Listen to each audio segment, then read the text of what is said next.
Estamos aqui com a professora Francesca Gargalho. A professora Francesca é escritora, feminista, docente, editora, com pós-graduação em estudos latinos. Compôs o nosso décimo seminário, nosso décimo SNHH, com a conferência Historiografias, os desafios da memória e a vontade de podermos cancelar essa orientação temporal. Boa tarde, professora. É um prazer receber a senhora aqui. Gostaria muito de agradecer, principalmente pelo tema, pela presença, pelo tema que é tão emergente nos nossos dias de hoje. Muito obrigada. Muchas gracias a todas ustedes que han organizado este seminario en este momento. Muchas gracias por invitarme. Nós acompanhamos a sua conferência, acompanhamos todas as discussões que foram feitas, mas eu gostaria que a senhora falasse um pouquinho para a gente sobre a conferência, sobre o que foi falado, inclusive em relação à memória, à historiografia, principalmente para quem não pôde vir assistir e agora vai estar assistindo a gente pelo YouTube. La conferencia tiene mucho que ver con un problema que yo veo en el mundo. Y es la destrucción sistemática de los espacios de la memoria y de los símbolos que los diversos pueblos tienen para fijar su memoria. Entonces, ¿qué significa destruir la memoria?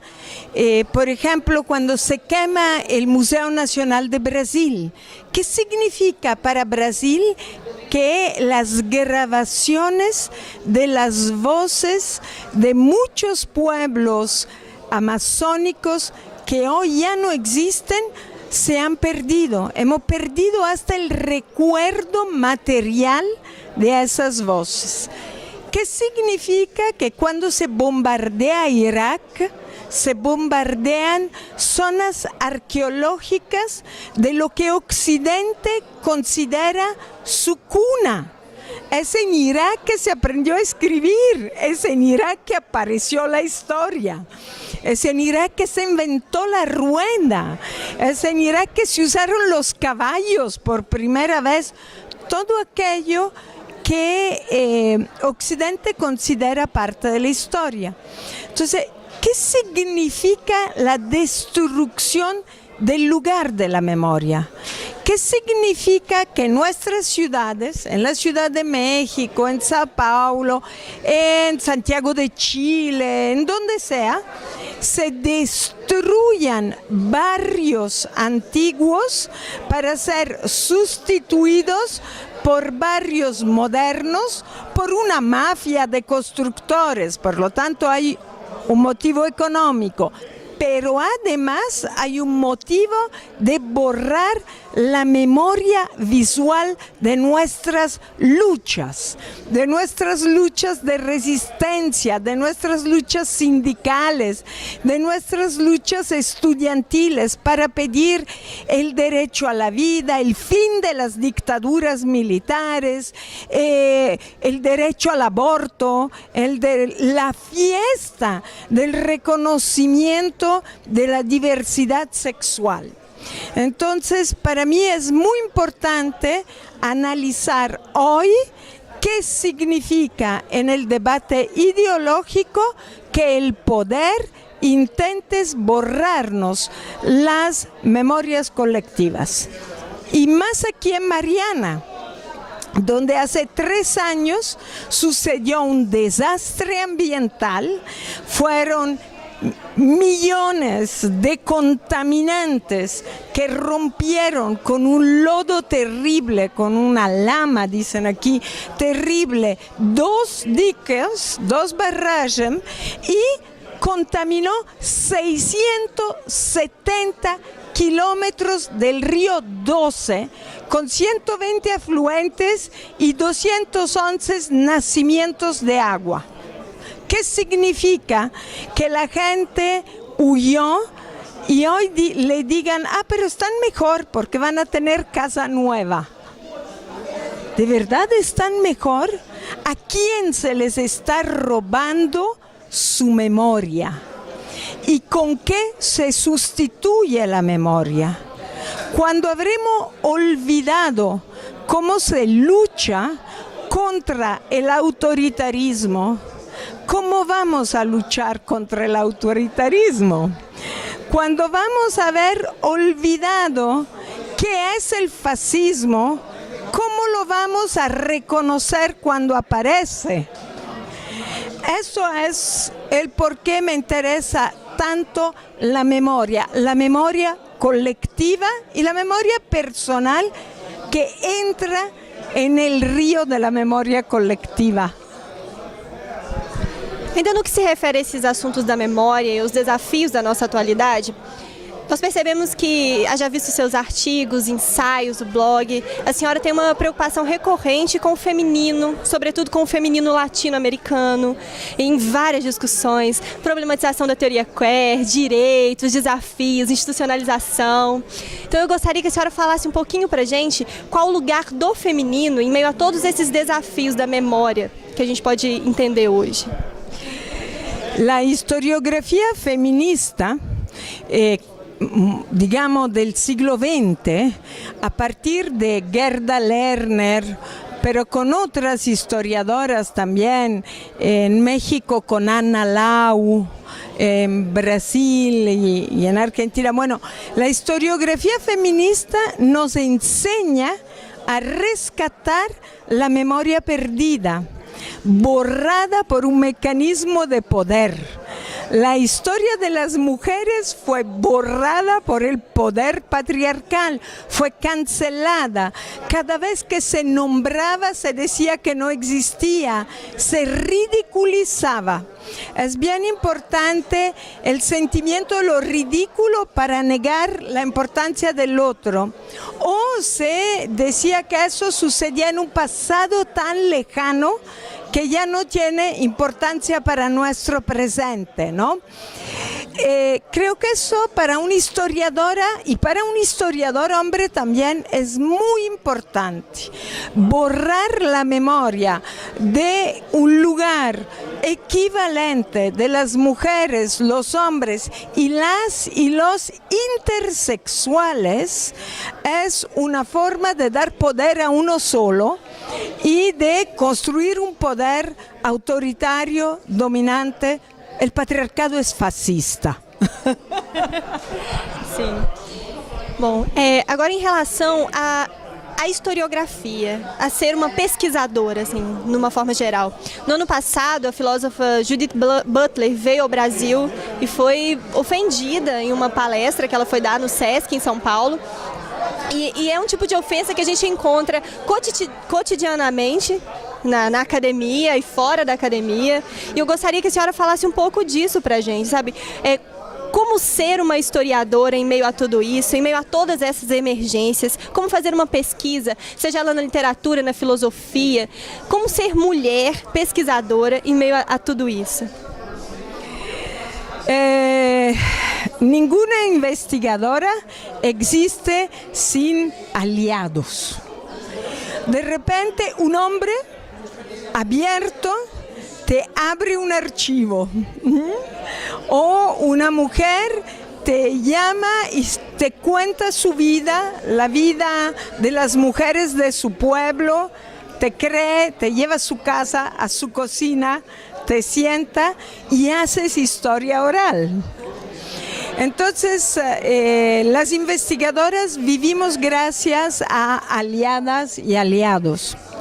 Pero también es cierto que no tenemos las facilidades que tiene la seguridad, no tanto de ser hombre, sino de ser una persona que responde a una disciplina de forma masculina, que cree en cómo se deben hacer las cosas, en qué se debe decir en los tiempos del poder. Las investigadoras que cuestionamos una historia única, cuestionamos la historia del poder, y eso lo hace la historiografía feminista, y eso es muy criticado. Ganamos menos, no nos dan lugares en las editoriales, se ríen de nuestros escritos, los autoeditamos para distribuirlos entre las amigas, nos invitamos una a otra con el poco dinero que queda de los congresos. Esto ha ido ampliándose y ha ido mejorando, pero en cualquier momento puede volver atrás, en cualquier momento puede haber un estancamiento o un acto de poder a futuro diciendo no, ya no vamos a querer estudios de historia de las mujeres. Como maestra, yo enseñé en primaria a meninos. Enseñé por 6 años el cambio de la narrativa histórica. Del 2000 al 2006 enseñé en una escuela activa una vez a la semana por 2 horas con todas las niñas y los niños de la primaria juntos, de los 6 a los 12 años. Así los de 12 años cuidaban a los de 6 y las de 6 aprendían a pedir ayuda a los de 12. Y habíamos 2 maestras, yo y otra que iba cambiando. A veces era una maestra de la escuela, a veces era una colega de la universidad, a veces era una cuentacuentos, ¿no? Que contaba un cuento. A veces era un pintor, en realidad era un pintor que dibujaba la línea del tiempo, sí mismos en el tiempo, cómo imaginaban el tiempo las niñas y los niños. Fue muy interesante porque en la narración de la historia nos propusimos 2 cosas. O sea, la idea era, todos los seres humanos somos migrantes. Todos venimos y vamos a algún lado. Yo misma soy una migrante. Nací en Sicilia y vivo en México. Soy una migrante. Y la segunda idea es que no importa si eres mujer u hombre, todas y todos hemos participado en la construcción del presente. Desde la cocina y desde el campo y esta narración no la hicimos con el tiempo marcado por las guerras. Ya no era la Primera Guerra Mundial, la Segunda Guerra Mundial, la Guerra de Corea, no. Era el descubrimiento de la aspa, de la licuadora, era el cambio en el uso de los zapatos y el cambio en la producción agrícola, el crecimiento de las ciudades, la gente que se movía del campo a la ciudad, el regreso al campo. Y fue muy interesante porque el último año las niñas y los niños escribieron un libro de historia que fue una historia pacifista. Bellísimo, fue un experimento de 6 años, bellísimo. Sí. Muito lindo mesmo.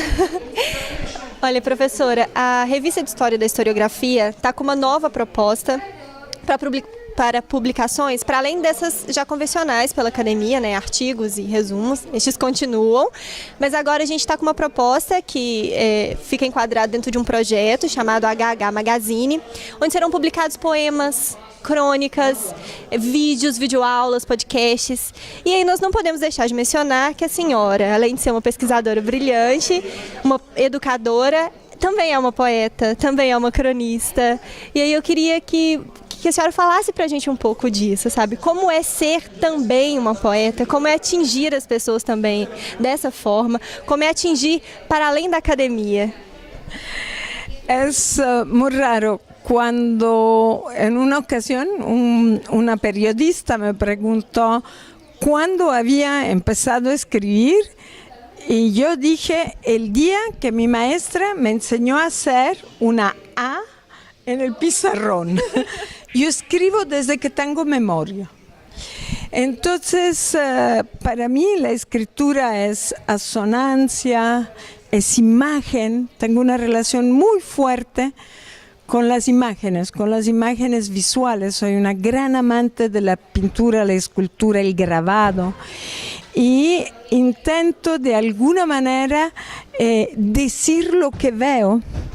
Y escribir para mí es la vida misma. Eso.